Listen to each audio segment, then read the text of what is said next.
আমগুলো পারা লাগে কিরে আমার কাছে আম কো ওই কেটার গাছের নিচে হ্যাঁ হ্যাঁ রে গাছগুলো নতুন লাগাইছি আম পাই খালি তোর আমি তো শিখতেছিলাম এত কথা বলা লাগে আবার কত কম আম শিখতেছে আবার মুখে মুখে তর্ক একবার হাতে লাগালে পাই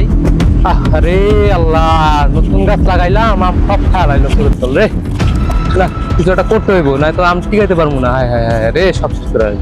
দুইটা আমি তো শিখতেছিলাম শালা আমার দৌড় এনে দিছে শালাই কি আমার চিনে আমার কাছে সব আম আমি একদম ছিঁড়ে ফেলাম এই ছেড়ে যাও দাও কিসে শুরু ভাই আমি দুইটা আম শিখছি আর আমাকে দৌড় এনে দিছে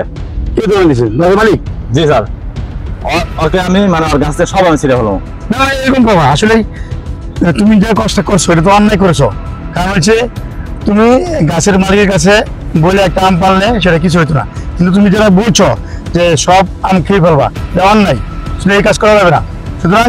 যদি তুমি এই কাজ করো তাহলে আল্লাহ তোমাকে পাপ দেবে একদিন তোমাকে জব দিয়ে করতে হবে সুতরাং তোমার যদি আম খাইতে মন চাই গাছের যে মালিক আছে ওর সাথে বলে তুমি 2টা বা 5টা আম খেতে পারো না দিলে সেটা পরের বিষয় কিন্তু তোমার বিষয়টা হচ্ছে যে তুমি বলে করতে হবে এই কাজ করো বাবা ঠিক আছে ধন্যবাদ আপনাকে আমাকে বোঝানোর জন্য ঠিক আছে এই কাজ করবো না তাহলে আমরা যদি কারো